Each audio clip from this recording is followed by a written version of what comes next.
سود وہ گناہ جسے ہم سب نے حرام کا اور پھر معمول بنا لیا۔ میں ایک پیدائشی مسلمان ہوں، بچپن سے مجھے ایک بات بہت واضح طور پہ بتائی گئی، سود، ربا حرام ہے، نہ صرف ناپسندیدہ، نہ صرف مکروہ، بلکہ بڑے گناہوں میں شمار ہوتا ہے۔ قرآن اس پر آہستہ بات نہیں کرتا، نہ ہی کوئی گنجائش چھوڑتا ہے، وہ صاف کہتا ہے اگر تم سود نہ چھوڑو تو اللہ اور اس کے رسول کی طرف سے جنگ کے لیے تیار ہو جاؤ۔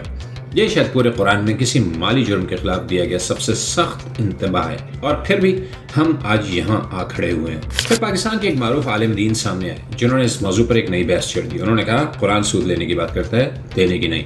انہوں نے اپنی بات دلائل اور احادیث کے حوالے سے رکھی۔ یقیناً رد عمل آیا۔ دوسرے علماء نے ایک واضح حدیث پیش کی جس میں نبی صلی اللہ علیہ وسلم نے فرمایا اللہ نے سود کھانے والے پر، سود دینے والے پر اور اسے لکھنے والے پر اور اس کے گواہوں پر لعنت فرمائی اور فرمایا کہ سب برابر ہیں۔ بحث ختم نہیں ہوئی بلکہ پھیلتی گئی۔ پھر ایک اور سوال سامنے آیا، غیر مسلم ممالک میں رہنے والے مسلمانوں کو کیا؟ کچھ علماء نے کہا اگر واقعی کوئی چارہ نہ ہو، اگر پہلا گھر ہو، اگر مجبوری ہو، عیاشی نہ ہو تو شاید گنجائش نکل سکتی ہے۔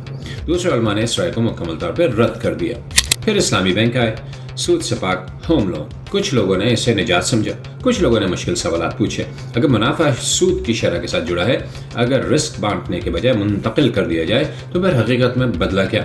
صرف نام یا واقعی نظام؟ پاکستانی عدالتوں نے سود کو غیر اسلامی قرار دیا، حکومتوں نے ان فیصلوں کو چیلنج کیا، مقدمات لٹکائے گئے، عمل درآمد ٹالتے رہے۔ ایک مسلمان ملک میں اللہ کے حکم پر عدالتوں میں بحث ہوتی رہی اور اس نے ہمیں ایک اہم حقیقت بتا دی، کوئی بھی اجتماعی طور پر سود ختم نہیں کرنا چاہتا، لہٰذا یہ مسئلہ ذاتی بنا دیا گیا، انفرادی، اختیاری۔ کچھ مسلمان مکمل پرہیز کرتے ہیں، کچھ مجبوری کے ساتھ شامل ہوتے رہتے ہیں اور کئی جواز ڈھونڈتے ہیں، کئی نظر انداز کر دیتے ہیں۔ علماء مخالفت کرتے ہیں بلند آواز میں، حکومتیں سہولت دیتی ہیں خاموشی سے۔